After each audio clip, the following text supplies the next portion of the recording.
అధ్యక్ష 1631 రోజులు వాళ్ళ 5 కోట్ల ఆంధ్రుల కోసం పోరాడారు అధ్యక్ష. ఎప్పుడు గడప దాటిన మహిళలు పెద్ద ఎత్తున రోడ్డుపైకి వచ్చి ధర్నా చేశారు అధ్యక్ష, పోరాడారు అధ్యక్ష. అధ్యక్ష ఈరోజు గౌరవ సభ్యులు సెషన్ స్టార్ట్ అయ్యే ముందర వస్తే మేము అందరం మాడుకుంటున్నాం అధ్యక్ష. గతంలో నేను ఎమ్మెల్సీగా ఉండేవాడిని అధ్యక్ష. హౌస్కి వస్తే భయపడాలి, ఎక్కడికి వెళ్తున్నారా అని. 3000 మంది పోలీస్ సభ్యులు ఉండేవారు అధ్యక్ష రోడ్ల పైన.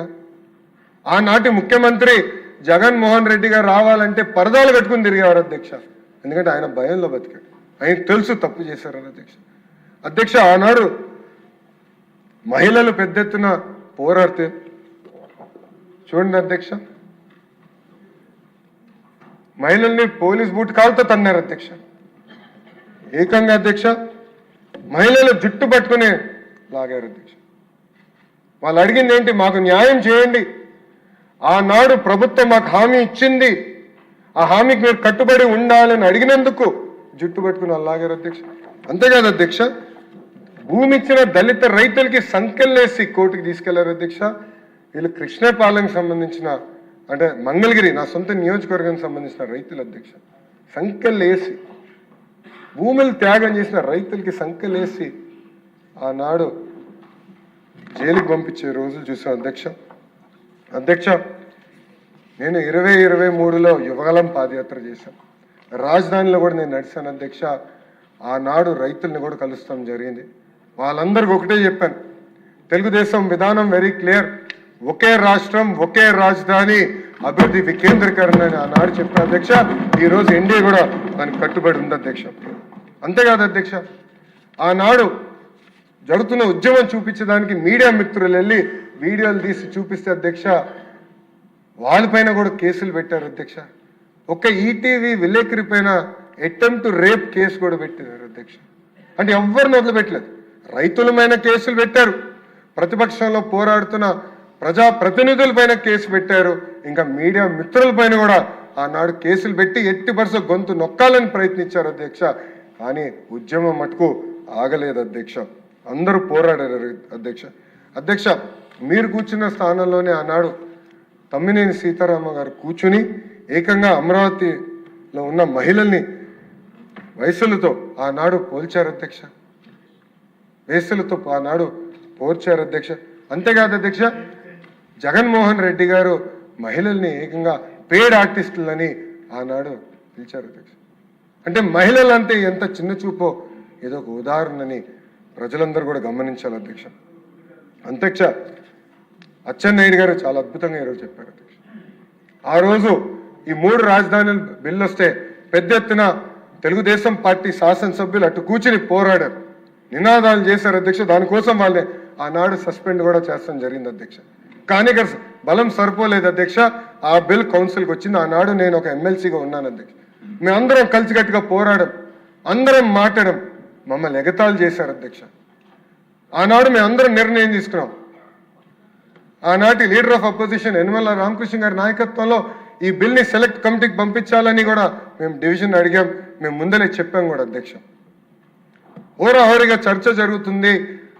మేము తిరిగి చూసి ఇలాంటి గ్యాలరీస్ ఉన్నాయి అధ్యక్ష. అక్కడ మొత్తం వైకాపా శాసనసభ్యులు అందరూ వచ్చారు అధ్యక్ష. అది తెలుసుకున్న తర్వాత ఏం జరుగుతుందో చూసానికి గౌరవ ముఖ్యమంత్రి చంద్రబాబు నాయుడు గారు వచ్చారు అధ్యక్ష. ఆయన కూడా కూర్చున్నారు అధ్యక్ష, నేరుగా చూశారు అధ్యక్ష. ఆనాడు నేను నా ఫోన్ నుంచి తీసిన ఫోటో అధ్యక్ష. ఇక్కడ గౌరవ ముఖ్యమంత్రి గారు కూర్చుంటే అధ్యక్ష చుట్టూ ముట్టారు అధ్యక్ష వైకాపా నాయకులు, మంత్రులు అధ్యక్ష. అనేక మాటలు అన్నారు అధ్యక్ష, అన్నరాని మాటలు మాట్లాడారు అధ్యక్ష.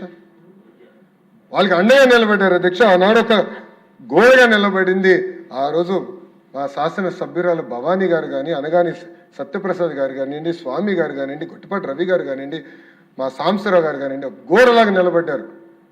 ఎవరు రానిలేదు అధ్యక్ష. లేంటే ఆనాడు గౌరవ ముఖ్యమంత్రి చంద్రబాబు నాయుడు గారి పైన కూడా దాడి చేయాలన్న ప్రయత్నం ఆనాడు జరిగింది అధ్యక్ష. అధ్యక్ష ఇది పర్సనల్ కాదు అధ్యక్ష, ఇది 5 కోట్ల ఆంధ్ర రాష్ట్రాలకు సంబంధించిన విషయం. వాళ్ళ కోసం పోరాడడానికి ఉన్నాం, ఏదైతే రైతు దానికోసం నిలబడదానికి ఉన్నాం అధ్యక్ష. అధ్యక్ష ఆనాడు మేము అందరం మాట్లాడి సెలెక్ట్ కమిటీ మెజారిటీ సభ్యులు సెలెక్ట్ కమిటీకి పంపించమంటే ఆనాడు షరీఫ్ గారి నుంచి ఎస్ నేను సెలెక్ట్ కమిటీకి పంపిస్తున్నానని చెప్పినందుకు ఇలాంటి టేబుల్స్ పైన ఆనాటి మంత్రులు ఉంచినారు అధ్యక్ష. ఒక్క మంత్రి అయితే ఏకంగా లోపలికి వెళ్ళి ఆయన పైన చేయి కూడా వేసుకుంటాం జరిగింది అధ్యక్ష. ఏం తప్పు చేశారు అధ్యక్ష షరీఫ్ గారు? మెజారిటీ సభ్యులు కోరిందని ఆయన నిలబడ్డారు, అదైపోయింది. దాని తర్వాత ఏకంగా అధ్యక్ష చైర్మన్ గారి సంతకం లేకుండా గవర్నర్ గారి అసెంట్ కోసం బిల్ పంపించారు అధ్యక్ష. అంటే పార్లమెంట్ ప్రాక్టీసెస్ని ఎలా వీళ్ళు పక్కన దారి మళ్లించారనే దానికి ఇది ఒక ఉదాహరణ అధ్యక్ష. అందుకే వీడియోలో చూసాం, ఆ బిల్ని తిరిగి వెనక్కి తీసుకోవాల్సిన అవసరం వచ్చింది అధ్యక్ష. పెద్ద మనసుతో కాదు అధ్యక్ష. అంటే అడుగడుగునే మమ్మల్ని అవమానించారు అధ్యక్ష, అడుగడుగునే ఇబ్బంది పెట్టారు అధ్యక్ష. అయినా పర్వాలేదు, 5 కోట్ల ఆంధ్రుల కోసం నిలబడతామని ఆనాడు చంద్రబాబు నాయుడు గారు మాకు చెప్పిన విధంగా మేమందరం కలిసికట్టుగా పోరాడం అధ్యక్ష. అదిగా అంతేకాకుండా అధ్యక్ష మన మధ్య చిచ్చు పెట్టడానికి ప్రయత్నించారు అధ్యక్ష. మీరు ఉత్తరాంధ్ర నుంచి వచ్చిన శాసనసభ్యులు మీరు విశాఖపట్నానికి వ్యతిరేకంగా మాట్లాడతారంటే ఆనాడు మా శాసనసభ్యులు అందరూ ఉన్నారు అధ్యక్ష. గన్నబాబు గారు కానివ్వండి, అటు పక్కన గంటా శ్రీనివాస్ గారు కానివ్వండి, వెలుగుపూడి రామకృష్ణ బాబు గారు కానివ్వండి, అందరూ నాకు బాగా గుర్తు టీడీఎల్పీ మీటింగ్ల నుంచి ఒకటే చెప్పారు, ఆనాడు ఒకే రాష్ట్రం ఒకే రాజధాని జై అమరావతి నినాదంతో వెళ్ళాం సార్, దానికి మనందరం కట్టుబడి ఉందాం, మీ నాయకత్వంలో విశాఖపట్నం అభివృద్ధి చెందుతుందని వాళ్ళందరూ చెప్తాం జరిగింది అధ్యక్ష. 5 సంవత్సరాలు కలిసికట్టుగా పోరాడాం. అందుకే ఎవ్వరు ఊహించిన విధంగా 164 స్థానాల్లో తిరిగి మళ్ళీ ఎన్డీఏ గెలిచి ఈరోజు మనం వచ్చాం అధ్యక్ష. అధ్యక్ష మనందరం we are all merely custodians of these institutions అధ్యక్ష. మనందరం ఎవరం కానీ భూమిపైన శాశ్వతం కాదు అధ్యక్ష, కానీ వ్యవస్థలు శాశ్వత అధ్యక్ష. అధ్యక్ష ఒక్కసారి హైదరాబాద్ అభివృద్ధి చూద్దాం అధ్యక్ష. గౌరవ ముఖ్యమంత్రి చంద్రబాబు నాయుడు గారి తర్వాత వచ్చిన రోసే గారు కానివ్వండి, కిరణ్ కుమార్ రెడ్డి గారు కానివ్వండి, రాజశేఖర్ రెడ్డి గారు కానివ్వండి, కేసీఆర్ గారు కానివ్వండి, ఇప్పుడు రేవంత్ రెడ్డి గారు కానివ్వండి, అందరూ హైదరాబాద్ని అభివృద్ధి చేసుకుంటూ వెళ్తున్నారు అధ్యక్ష. కానీ ఆంధ్ర రాష్ట్రంలో ఏం జరిగింది అధ్యక్ష? ఒక్క వ్యక్తి వల్ల ఎంత విధ్వంసం జరిగింది అధ్యక్ష. 5 సంవత్సరాలు కాదే 30 సంవత్సరాలు మనం వెనక్కి వెళ్ళాం అధ్యక్ష. ఈరోజు ఒక పక్కన టీజీ భరత్ గారు, ఇంకో పక్కన ఐటీ శాఖ మార్చులుగా నేను పారిశ్రామికవేత్తలను కలిస్తే అధ్యక్ష వాళ్ళందరూ ఒకటే అడుగుతున్నారు, మీరు గ్యారంటీ ఇస్తారా మళ్ళీ జగన్మోహన్ రెడ్డి అనే వ్యక్తి ముఖ్యమంత్రి అవడని? నాకు అనేక పరిశ్రమలు తెలిసి ఎంత ఇబ్బంది పడినాయో అతని పరిపాలనలో, మీరు గ్యారంటీ ఇస్తారని అడుగుతున్నారు అధ్యక్ష. అధ్యక్ష భారతదేశంలో 100 రూపాయలు పెట్టుబడులు వస్తే 25.3 రూపాయలు ఆంధ్ర రాష్ట్రానికి ఈరోజు వస్తున్నాయి అధ్యక్ష. అది 50 రూపాయలు అయ్యేది అధ్యక్ష. జగన్మోహన్ రెడ్డి అనే వ్యక్తి లెక్కనుంటే 50 రూపాయలు అయ్యేది. ఎందుకంటే అందరూ అడుగుతున్నారు, మమ్మల్ని 50% మంది అడుగుతున్నారు, మీరు గ్యారంటీ ఇస్తారా మళ్ళీ అలాంటి వ్యక్తి తిరిగి రావడం అధ్యక్ష. అందుకే ఈరోజు చాలా అద్భుతంగా అచ్చెన్నాయుడు గారు చెప్పారు అధ్యక్ష. ప్రజలందరూ ఆలోచించాలి, యువకులందరూ ఆలోచించాలి, జెన్జీ ప్రత్యేకంగా ఆలోచించాలి అధ్యక్ష. ఇది మన భవిష్యత్తుగా దీనిపై మనం తీసిన నిర్ణయం పైన ఆధారపడి ఉంటుంది అధ్యక్ష. ఒక్క అవకాశమైన ఒక ఓటు వేస్తే ఎంత నష్టపోయామో మనందరం చూస్తున్నాం అధ్యక్ష. ఆంధ్ర రాష్ట్రం ఎంత వెనక్కి వెళ్ళిపోయిందో చూడండి, మనందరం చూసాం అధ్యక్ష. అధ్యక్ష ఒక మాట చెప్పాలంటే పక్క రాష్ట్రాలు చూసి అసూయపడుతున్నా అధ్యక్ష. ఒక హైదరాబాద్, ఒక బెంగళూరు, ఒక చెన్నై ఎంత అద్భుతంగా అభివృద్ధి చెందినాయని నాకు అసూయ ఉంది అధ్యక్ష. ఒక ఆంధ్రుడిగా నాకు అసూయ ఉంది. ఎస్, ఒక కసితో ఒక పట్టుదలతో మన రాష్ట్రాన్ని అభివృద్ధి చేయాలి, అమరావతిని అద్భుతంగా నిర్మించాలి, అన్ని ప్రాంతాలు ముందరికి తీసుకెళ్లాలి, అభివృద్ధి చేయాలి, పెట్టుబడులు తీసుకురావాలి కసితో మేమందరం ఉన్నాం అధ్యక్ష. అందుకే అధ్యక్ష గౌరవ ముఖ్యమంత్రి చంద్రబాబు నాయుడు గారు ఒక పక్కన, ఇంకో పక్కన ఉప ముఖ్యమంత్రి పవన్ అన్న గారి నాయకత్వంలో ఈరోజు పెద్ద ఎత్తున పెట్టుబడులు వస్తున్నాయి అధ్యక్ష ఆంధ్ర రాష్ట్రానికి. ఈరోజు భారతదేశంలో ఎవరు ఊహించలేదు అధ్యక్ష, ఇంక్లూడింగ్ టీమ్ 11 కెప్టెన్ అధ్యక్ష. పులివెందుల ఎమ్మెల్యే కూడా ఊహించలేదు అధ్యక్ష. ఆయన ఎగతాళి చేశాడు అధ్యక్ష మమ్మల్ని. ఆసిలర్ మిత్తల్ ఒరిస్సాలో పెట్టుబడులు పెడుతుంది, ఆంధ్ర రాష్ట్రం ఎట్టు వస్తుంది, లోకేష్ అనే వ్యక్తి అబద్ధం చెప్తున్నాడు అని చెప్పాడు అధ్యక్ష. ఈరోజు మనందరం గర్వపడాలి అధ్యక్ష. భారతదేశంలోనే అతి పెద్ద స్టీల్ ప్లాంట్ ఉత్తరాంధ్రకు తీసుకొచ్చింది ఈ ప్రభుత్వం అధ్యక్ష. అంతేకాదు అధ్యక్ష, సోలార్ సెల్ మ్యానుఫ్యాక్చరింగ్ చేస్తాం, అనేక పరిశ్రమలు రాయలసీమకి తీసుకొచ్చాం అధ్యక్ష. క్యాంపకోలా, రిలయన్స్ ఇండస్ట్రీస్ పరిశ్రమని ఏకంగా కర్నూలు తీసుకెళ్ళాం అధ్యక్ష. ఈరోజు ఒక్కొక్క జిల్లాకి చాలా ఫోకస్డ్గా డెవలప్మెంట్ ప్లాన్ తీసుకెళ్తున్నాం, క్లస్టర్ బేస్డ్ డెవలప్మెంట్ తీసుకొస్తున్నాం అధ్యక్ష. ఇది ఈ ప్రజా ప్రభుత్వం. ఏ ఒక్క జిల్లా వెనకబడకూడదు, అన్ని జిల్లాలు సమగ్ర అభివృద్ధి చెందాలి, కానీ ఒకే రాజధాని ఆంధ్ర రాష్ట్రానికి ఉండాలన్న లక్ష్యంతో ఈరోజు ఎన్డీఏ ప్రభుత్వం పనిచేస్తుంది. అధ్యక్ష అనంతపూర్ని ఒక ఆటోమోటివ్ హబ్గా, ఉత్తర నార్త్ అనంతపూర్ కర్నూలుని ఏకంగా రెన్యూవబుల్ ఎనర్జీ హబ్గా, కడపలో పెద్ద ఎత్తున సిమెంట్ ఫ్యాక్టరీలు, ఎలక్ట్రానిక్స్ మ్యానుఫ్యాక్చరింగ్ పరిశ్రమలు, ఇటు పక్కన మన చిత్తూరు జిల్లాకు వచ్చేగల అనేక ఎలక్ట్రానిక్స్ కంపెనీలు, ఇంగాట్ మ్యానుఫ్యాక్చరింగ్ కంపెనీలు, సోలార్ సెల్ మ్యానుఫ్యాక్చరింగ్ కంపెనీలు, ఏసీలు తయారు చేసే పరిశ్రమలు తీసుకొస్తున్నారు అధ్యక్ష. నెల్లూరులో ఇప్పటికే పెద్ద ఎత్తున పరిశ్రమలు వస్తున్నాయి అధ్యక్ష. అక్కడ ఏకంగా మొన్న సాగర్ డిఫెన్స్ ఎంటర్ప్రైజెస్ కింద మ్యారిట్ టైమ్ సెక్యూరిటీ అందించే పరిశ్రమను కూడా నెల్లూరు జిల్లాలో మన శంకుస్థాపన చేసాం అధ్యక్ష. ప్రకాశం జిల్లాలో పెద్ద ఎత్తున కంప్రెస్ బయోగ్యాస్ ప్లాంట్స్ పరిశ్రమలు మేము తీసుకొస్తున్నాం అధ్యక్ష. ఇంకో పక్కన ఇక్కడ చూస్తే అధ్యక్ష గుంటూరు జిల్లాలో క్వాంటమ్ హబ్గా తయారు చేస్తున్నారు గౌరవ ముఖ్యమంత్రి గారు. ఈ ప్రాంతం అమరావతి పనులు, ఆగిపోయిన పనులు వేగంగా పరిగెత్తిస్తున్నారు గౌరవ ముఖ్యమంత్రి గారు. ఉభయ గోదావరి జిల్లాలో పెద్ద ఎత్తున ఆక్వాని ప్రోత్సహిస్తున్నాం. అక్కడ గ్రీన్ ఎనర్జీ హైడ్రోజన్ హబ్గా తయారు చేస్తున్నాం అధ్యక్ష. ఇంకా ఉత్తరాంధ్రలో కెమికల్ ఫ్యాక్టరీలు కానివ్వండి, ఫార్మా ఫ్యాక్టరీలు కానివ్వండి, ఐటీ ఫ్యాక్టరీలు కానివ్వండి, డేటా సిటీ కానివ్వండి, మెడికల్ డివైసెస్ మ్యానుఫ్యాక్చరింగ్ అని ఒక స్టీల్ హబ్ కూడా ఏర్పాటు చేస్తున్నాం అధ్యక్ష. ఇది అభివృద్ధి వికేంద్రీకరణ అంటే అధ్యక్ష. కానీ ఒక వ్యక్తి బతికే దానికోసం 700 కోట్ల రూపాయలు కట్టి ఇల్లు కడతాం కాదు అధ్యక్ష. ఇది 5 కోట్ల ఆంధ్రలో ఒక్కసారి ఆలోచించమని కోరుతున్నా అధ్యక్ష. ఇప్పటికీ తీవ్రంగా నష్టపోయాం. ఈరోజు చూస్తే దక్షిణ భారతదేశంలోనే అతి తక్కువ తలసరి ఆదాయం ఉన్న రాష్ట్రం ఆంధ్ర రాష్ట్రం అధ్యక్ష.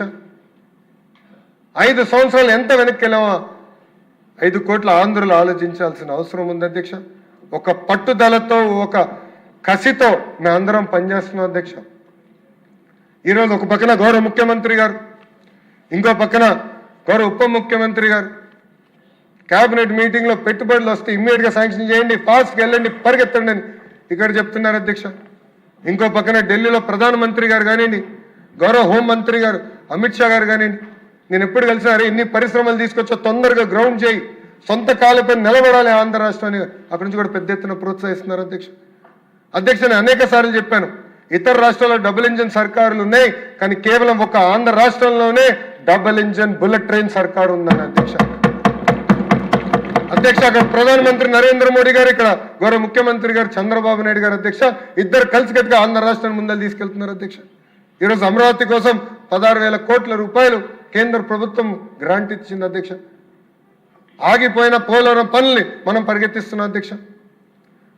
డేటా సెంటర్ మనం తీసుకొద్దాం, గూగుల్ని ఆంధ్ర రాష్ట్రాన్ని తీసుకొద్దాం అంటే వాళ్ళు కొన్ని షరతులు పెట్టారు అధ్యక్ష. ఈ మూడింటి పైన మాకు క్లారిటీ కేంద్ర ప్రభుత్వం ఇస్తే మేము వస్తామని అధ్యక్ష. గౌరవ ముఖ్యమంత్రి గారు ఆ ఫైల్ని శంకర్లో పెట్టుకున్న అధ్యక్ష. గూగుల్ అన్న సంస్థ ఆంధ్ర రాష్ట్రానికి వచ్చిందంటే అర్ధరాత్రి 12:30కి అనుకుంటా అధ్యక్ష, ఎగ్జాక్ట్ టైం నాకు గుర్తులేదు, కానీ 12 దాటింది అధ్యక్ష. నిర్మలా సీతారామన్ గారితో గౌరవ ముఖ్యమంత్రి గారు కూర్చుని, అమ్మ పర్మనెంట్ ఎస్టాబ్లిష్మెంట్ పైన ట్యాక్స్ ఇన్సెంటివ్స్ ఇస్తే పెద్ద ఎత్తున డేటా కంపెనీలు వస్తాయి, డేటా సెంటర్స్ వస్తాయని ఆనాడు చెప్తాం జరిగింది అధ్యక్ష. దానికి మేడం గారు అప్రూవ్ చేశారు అధ్యక్ష. గూగుల్ ఆంధ్ర రాష్ట్రానికి వచ్చింది. సేమ్ థింగ్ అధ్యక్ష. ఆర్సిలర్ మిత్తల్ కూడా కేంద్ర ప్రభుత్వానికి సంబంధించిన ఒక pipe line, slurry pipe line అవసరం ఉందంటే వాళ్ళు డిలే చేస్తుంటే గౌరవ ముఖ్యమంత్రి గారు స్వయంగా వెళ్ళి ప్రధానమంత్రి గారిని కోరారు అధ్యక్ష. ఎస్ చేస్తానని చెప్పిన తర్వాత ఆర్సిలర్ మిత్తల్ వచ్చింది అధ్యక్ష. That is the power of double engine bullet train సర్కార్ అధ్యక్ష. 5 కోట్ల ఆంధ్రులు ప్రత్యేకంగా ఇది గమనించాలని కోరుతున్నా అధ్యక్ష. ఎందుకంటే దొంగ అబ్బాయి ఎప్పుడు దొంగ మాటలు చెప్తాడు అధ్యక్ష. ఆయనకు ఒక దొంగ పేపర్ ఉంది, దొంగ ఛానల్ ఉంది, దాని పేరే సాక్షి అధ్యక్ష. మళ్ళీ అంటున్నాడు పాదయాత్ర చేస్తాడని దొంగ మాటలు చెప్పేదానికి అధ్యక్ష. అందుకే 5 కోట్ల ఆంధ్రులు అప్రమత్తంగా ఉండాలని ఈ సభాముఖం నేను కోరుకుంటా అధ్యక్ష. ఇది నాకు ఒక ఎమోషనల్ మూమెంట్. ఎందుకంటే 2019 నుంచి అమరావతి మీద శాసనసభ్యులు, శాసన మండలి సభ్యులు అందరం పోరాడాం, ఆ రోజు ఉద్యమం చేశాం అధ్యక్ష. ఆనాడు జయ అమరావతి అన్నందుకు కౌన్సిల్లో నా పైన దాడి చేశారు సభ్యులు కూడా. ఇక్కడ వీడియో నేను చూపిస్తాం జరిగింది. టీవీలో చూపిస్తే కరెక్ట్ కాదని నేను చూపించలేదు, కానీ అనేక మంది సభ్యులు చూశారు. నా ఫోన్ లాక్కునేదానికి ట్రై చేశారు, నా కాగితాలు లాక్కునేదానికి ట్రై చేశారు, అవమానించడానికి ట్రై చేశారు అధ్యక్ష. కానీ నిజం నిప్పు లాంటిది ఈరోజు నిజం గెలిచింది అధ్యక్ష. గౌరవ ముఖ్యమంత్రి గారు ఆధ్వర్యంలో, గౌరవ ఉప ముఖ్యమంత్రి గారి ఆధ్వర్యంలో అమరావతిని the one and only and శాశ్వత రాజధానిగా తీర్మానం చేసి కేంద్ర ప్రభుత్వానికి పంపించి క్యాబినెట్లో ఆమోదం తెలిపి ఏకంగా పార్లమెంట్లో క్లియర్ చేసుకుని ఇంక ఏ తుక్కులకు వచ్చినా పొరపాటున వచ్చినా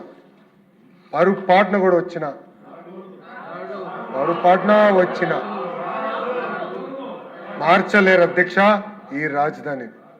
అందరం కలిసికట్టుగా మన రాష్ట్రాన్ని మన రాజధాని అభివృద్ధి చేసుకోవాలి, కలిసికట్టుగా ముందరికి వెళ్ళాలి అధ్యక్ష. ఈరోజు అధ్యక్ష నేను జగన్మోహన్ రెడ్డి గారిని ఒక ప్రశ్న అడగాలనుకున్నాను. ఈరోజు కీలకమైన రెజల్యూషన్ పైన హౌస్ చర్చిస్తుంది అధ్యక్ష. అందరం మాట్లాడుతున్నాం, తీర్మానం చేయాలని నిర్ణయించుకున్నాం, కానీ రాలేదు అధ్యక్ష హౌస్లోకి. అక్కడ ఖాళీగా ఉన్నాయి అధ్యక్ష. 11 మందిలో ఒక్కరు కూడా రాలేదు అధ్యక్ష ఈరోజు. అందుకే ఈ సభాముఖంగా ఒక ప్రశ్న అడగాలనుకుంటున్నాను. మీరు అమరావతికి అనుకూలమా వ్యతిరేకమా? మీరు ఆంధ్రప్రదేశ్కి అనుకూలమా వ్యతిరేకమా? ఎందుకు ఈ ప్రశ్న అడుగుతున్నా అంటే అధ్యక్ష, ఆయన బెంగళూరులో ఉన్నది అధ్యక్ష. ఈరోజు ఇంత కీలకమైన బిల్ పైన చర్చ జరుగుతుంటే జగన్మోహన్ రెడ్డి అనే వ్యక్తి బెంగళూరులో పడుకుంటున్నాడు, లైవ్లో టీవీ చూస్తున్నాడు. ఆత్మలే చెప్పాలి అధ్యక్ష. ఈరోజు అలాంటి పరిస్థితి ఉంది అధ్యక్ష. నేను అడిగిన ప్రశ్నకి ఆయన సమాధానం చెప్పాలని ఈ సభాముఖంగా ఆయనను ప్రశ్నిస్తూ నాకు ఇంత అద్భుతమైన అవకాశం ఇచ్చిన మీకు నా ధన్యవాదాలు తెలుపుకుంటూ, గౌరవ ముఖ్యమంత్రి గారు ప్రవేశపెట్టిన రెజల్యూషన్ బలపరిచే అవకాశం కల్పించినందుకు నా ధన్యవాదాలు తెలుపుకుంటున్నా అధ్యక్ష. జై అమరావతి, జై జై అమరావతి.